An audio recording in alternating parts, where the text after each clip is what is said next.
Hey everybody, it's your pal Drew Dracy, and I'm back.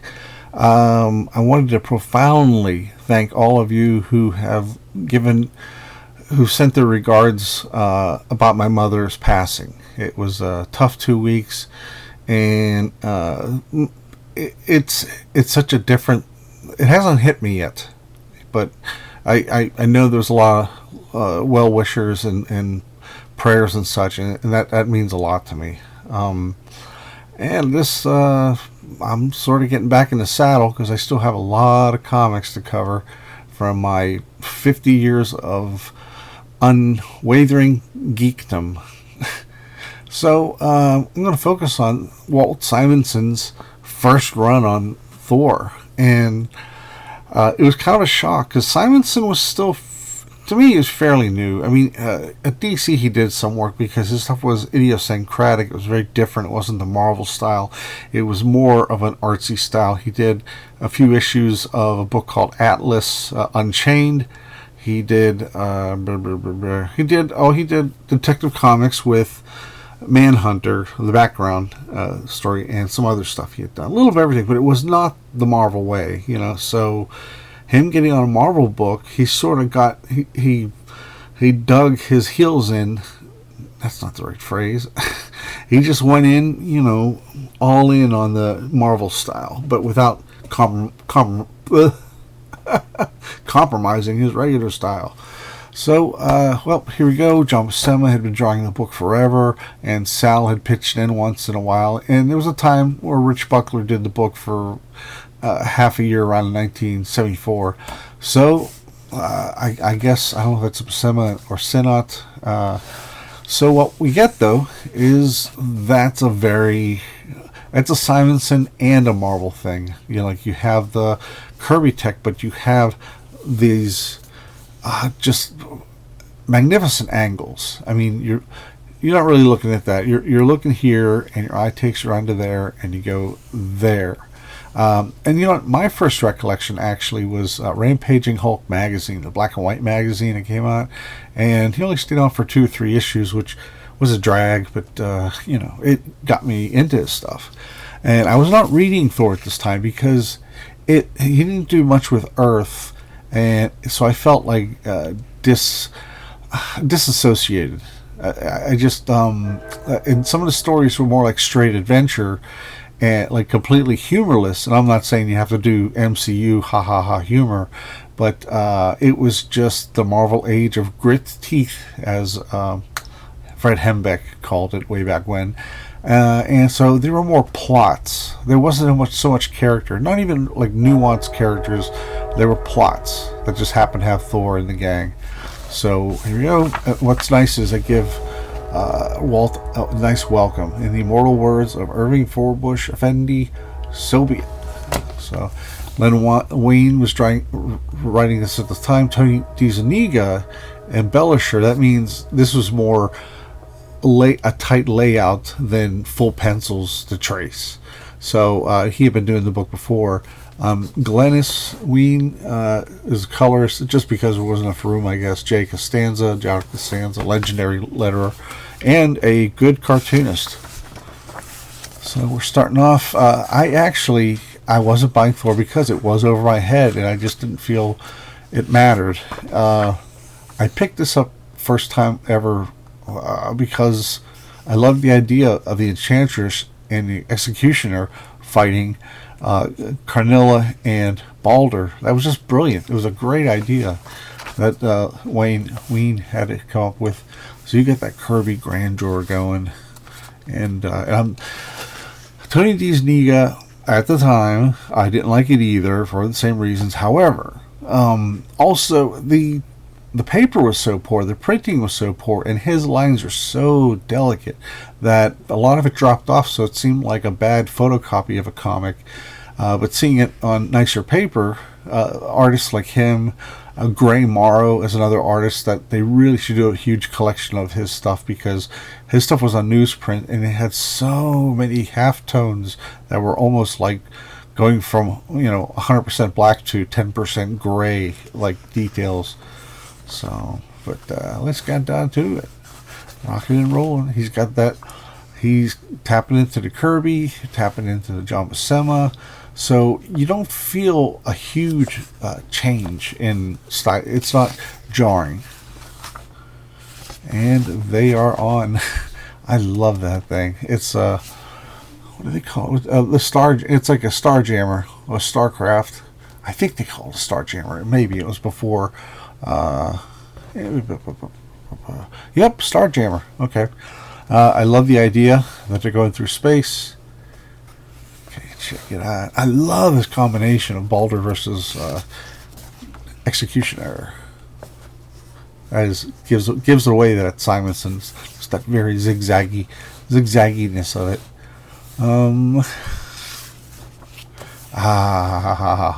Who now? Hey now. Oh, hang on. Careful now. Okay. There you go, baby. Let's get a little bit of that New Gods feeling to it. So, just lovely stuff. Lovely stuff. And since I'm going to show you just almost every page because he only did it for about 6 months, I think, and it was just so much greatness to show. How about that? Wow. I mean, when Simonson went on in 1984 to do Thor writing, pencil, and inking, a lot of the Kirby stuff was kicked in too. So this was actually kind of a what do you call it? The pupa stage, for lack of a better word. Why is my light turning a different color? Why can I not see stuff? So hang on a second, everybody. I gotta pause for station identification. Okay, for whatever reason, it's back. Frank, that is a John Buscema, Frank Giacoia cover, and I could tell by the figure work that it is John Buscema, but Frank Giacoia, he kind of overpowers it. I love Giacoia's stuff. I mean, he can ink as good as John Romita when he's called to, and that's why Stan and Roy and everybody else kept him on board, even though he was bad with deadlines. But that's, yeah, it's a little too Giacoia. This is coming from an inker who doesn't, who wants to be more me on the pages. Walt Simonson, Ernie Chan, not my ideal, just not my ideal combo. But still got these very dramatic images. The wall around the world, and I think Len Wein was sort of looking at New Gods, and he saw. The wall in the New Gods. So this I don't like. He is an android recorder, and he looks like a male. I mean, a real person wearing just some kind of skull cap. So that's kind of a drag. Simonson captures this enormity in there.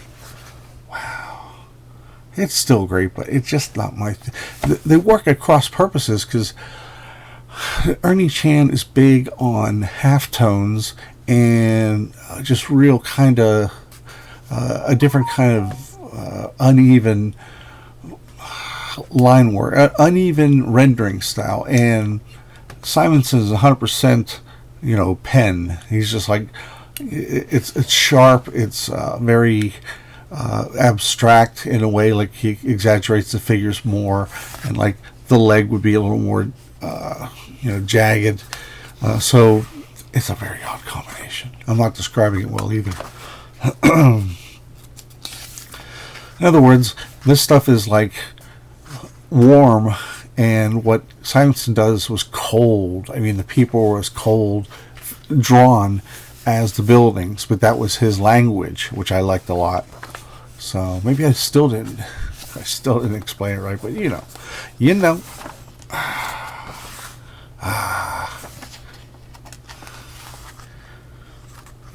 kind of wacky. Oh, I love these characters. The design is so bizarre. The soul survivors,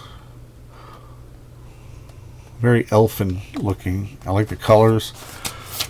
Bunch of albino so-and-sos. Okay. Another cover by John stayed on the covers for the most part. Man, oh man, oh man, oh man, oh man. Wow. That's right, Purdy.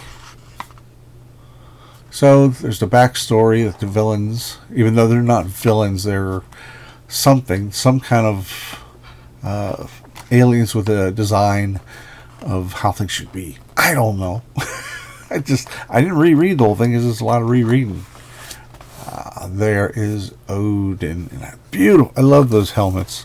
You know, remember how Kirby would like never draw the same helmet twice, issue to issue, and that's just because Odin was the man. He was cool. It's like, yeah, the Greek gods are cool, but to me the Norse gods will always be cooler because they have a better fashion sense. You know, just hang out in sandals and shit. So, like that. Okay. Odin is feeling sickly. Causes Thor to burst free. See that face there? That looks nothing like a Walt Simonson face. That looks like a standard Marvel face. And while that's not bad, it's not what you hire Walt Simonson to do. You're not going to change what he has. Odin's going into Odin sleep yet again. And of course, nothing ever bad happens when he takes his nap to get his Odin power back. But here it is. It is the living Odin force, embodied in humanoid form. Wow. Brand new character design, by the way. So it wasn't like he was influenced by Kirby, but he didn't swipe it at all. So lots of cool stuff going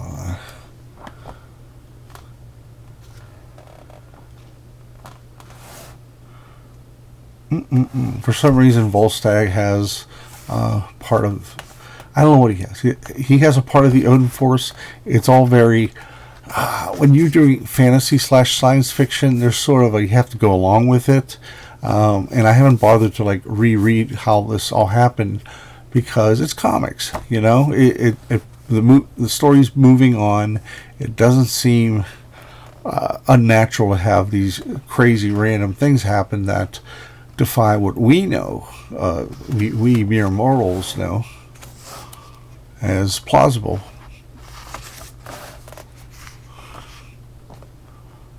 Just like that kick-ass windjammer. Hail Thor, hail Odin, hail Asgard.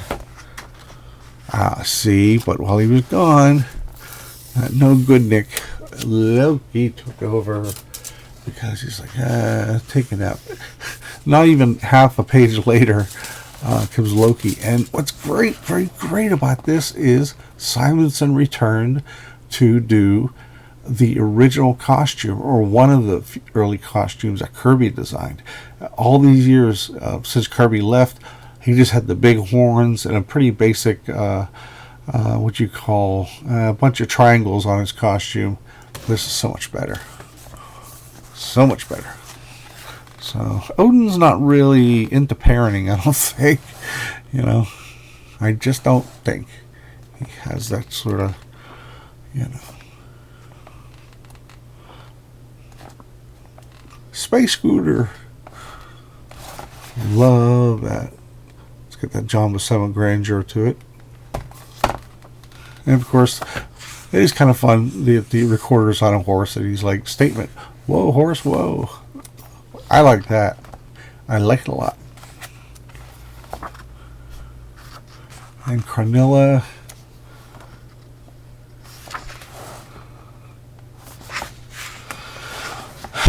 Hogan the Grim throws a knife. Love this stuff. And he falls back into this pit that has a bunch of blades in it.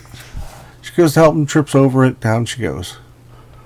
Like, maybe I should have got somebody else. These two boobs ain't doing it. However, the Destroyer's back, baby. Never looked better since Kirby. Kirby created the design back in Tales, Journey into Mystery number 117, I think, and he had all these cool, like, they look like snaps, but they're not, and he brought back the Destroyer, I think, once in a king-size annual, #2. And years later, after he left, they brought back the Destroyer, but I don't know why. It was either John Buscema or John Romita decided to make the Destroyer keep the helmet, everything else, no detail except these bands. He had these round bands around him, and it was so dull. It was so deadly dull. That now Walt brought him back.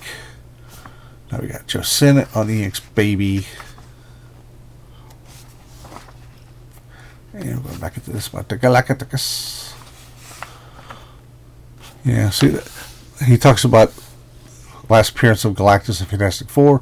He had very briefly used the Destroyer as a herald, I think, when they were trying to get counter Earth, and he was just a whole bunch of, it looked like a bunch of gray rubber bands. And let's get to it, baby. See, got that Kirby. Walt's having so much fun. I love that. So much is Kirby, and none of them, not a single panel is a swipe. It's just that Walt's got the muscle. Love that, baby. What's funny is, even Joe Sinnott, who usually is best at doing shiny superhero stuff, he gives these ugly creatures just a real nice texture.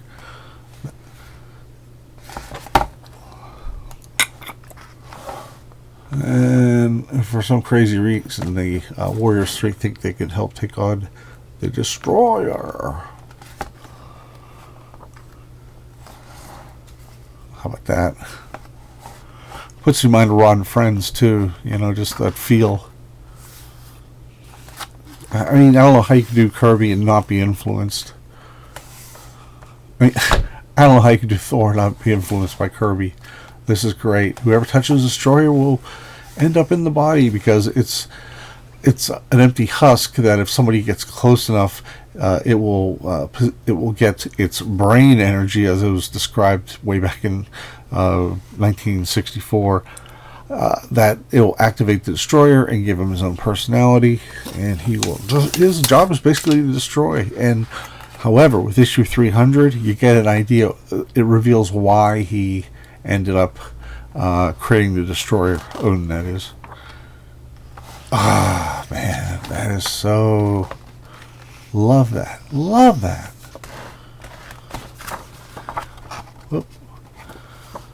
Beautiful.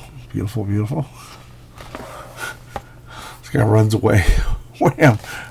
Right into Hogan's, what do you call it? Mace. Yeah.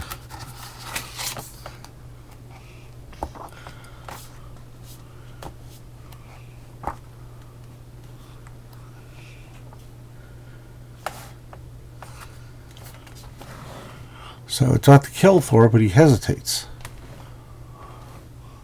That part of the brood which is still the cursed Balder seeks vengeance for the assault upon the Norn Queen. The Balder is animating it, by the way. I'm sorry I neglected to tell you that. But Odin does show up. Ever the Deus Ex Machina, when something like... It's cool and all, but... I'm jumping ahead. Sorry about that. They're both fighting to get close to the Destroyer. Destroyer shall yet be mine, not whilst Thor doth live. They both reach, and Thor won, baby. He got a little bit ahead, and there was nothing to be done. Love that face. That's always a great face. So it's too absurd, too ironic. And here comes Odin, dressed to the nines. And he gets inside. And the Destroyer says, "Father, I am thy servant." That was brilliant stuff. Really good stuff. So, I'm sorry if I'm kind of garbled. I'm out of practice, but I really did want to share this. There's a couple more issues left. And they're not as Earth or Midgard shattering as the other ones. This is an annual that Guardians of the Galaxy guest started, but so I'm skipping that because it was a standalone story. Well, the United Nations is about to get hit with this big old, I don't know what it is, machine There they are. Rebuilding parts of Asgard that were destroyed. So you got that. You got that dizzying. You could picture almost like Kirby when he was drawing some. I don't know. This is very, very Kirby, but it has a Walt signature too. The way the postures are. So, and also every other book that Walt Simonson did looked like Walt Simonson. When he took on Thor, he was just like, well, why not go Kirby? Why not influence it? I mean, because John Buscema was pretty much the industry standard for the book, and while it is good, it's nice to remind people of, all the Kirby stuff with the costumes, the designs, the lore.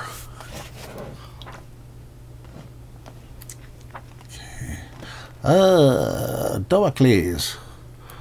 I think he's one of those deviants from I think he's an Eternal. I don't know. I ain't that keen on him, but that's what Len wanted. So what I like here is that is a very much a Kirby face that Walt gave this whatever his name is. Go back to Tony DiZuniga on the inks. Yeah, baby. Yeah.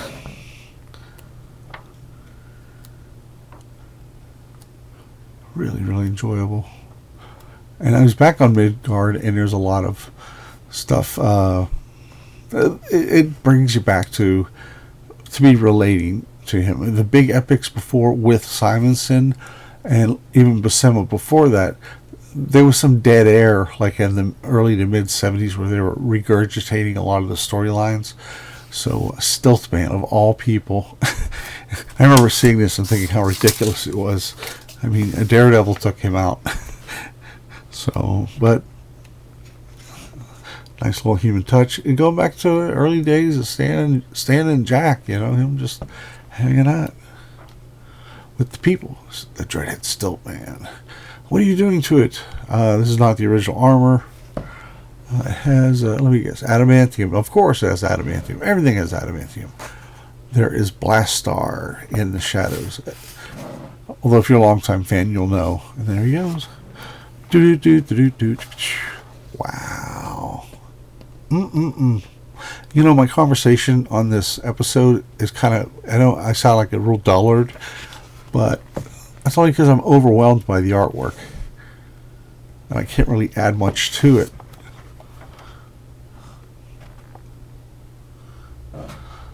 Thor does his badass stuff. Blast, recognize that hammer. What's neat, very Gene Colan kind of image.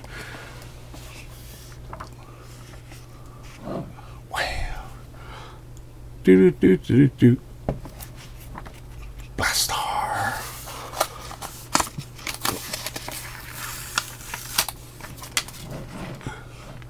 How about that? All right, man. And that's what I like about the Marvel Universe. They don't always have to recreate everything or relaunch stuff or do creative events. I like when they switch foes, and it's not necessarily like saying, well, I'm going to fight your villain, I'm going to fight your hero. It was more like, well, Blastar never met Thor before, so why not? Let's see what happens. And watch the fun begin.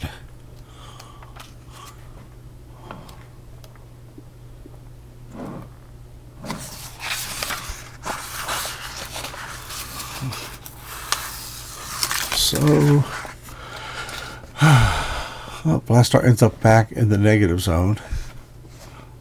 That was before we knew to call it the internet. Nice. So, again, I remember loving this because it had my pal Iron Man, my favorite hero, in here.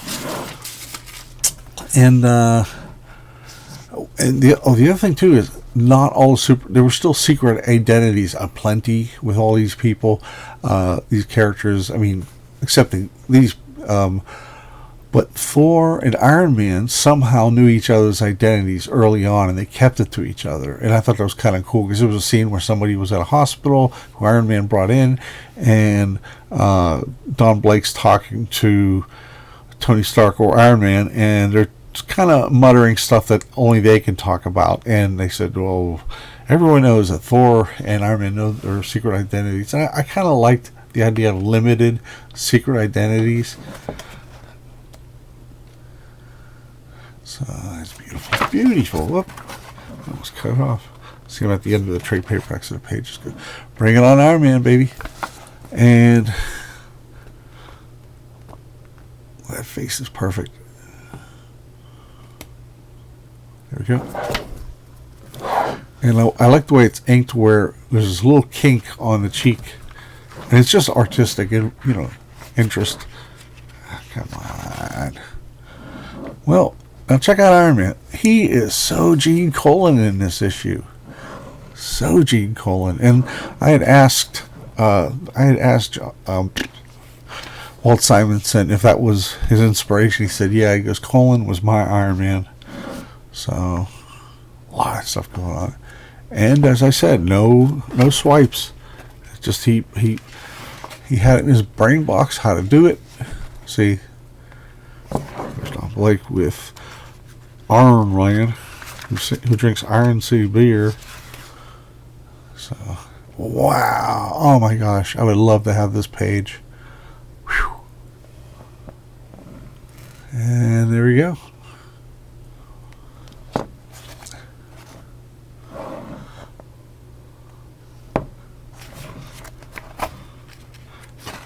And that's the end there, isn't it? That's another page that would be amazing. So it's Swill Shooters, a mellow beer. So long, Len. Good luck. Pretty cool stuff. So, this is a trade paperback that came out a while back, like in the 2000s. And I went to Cliff Bigger's Dr. No's Comics and Collectibles, and he had a bunch of these. And he didn't raise the price. He sold them for what they were on there, and they had $19.99. And better yet, this is one of those Marvel Premiere Editions. It's almost as thick as a Marvel Masterwork, and it costs $29.99. So I saved myself quite a bit. There's my finger. So anyway, let me know what you think. I know I'm kind of babbling. I'm not, you know, lately I've been kind of doing my episodes in one shot because I lose my voice pretty quick, and I don't know why. Maybe because I, used to sing way too loud to my rock and roll records, and figure this would be just, unless I really screw up, I'll just do one take. That's all. And have a good day, and thanks again for all the well wishings. If you have anything to add, please add in the comments below.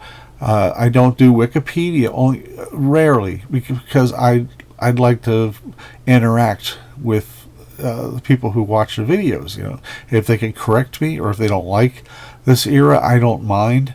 I'll never ever shit on anybody, because I think of this as like a comic book club.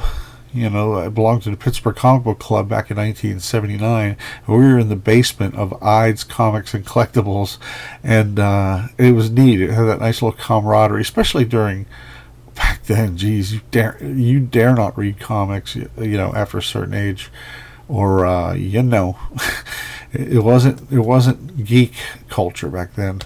So, blah blah blah, enough about me. And please hit like, and please hit subscribe, and please share it with somebody. That would be really great. That's all, everybody, and take care.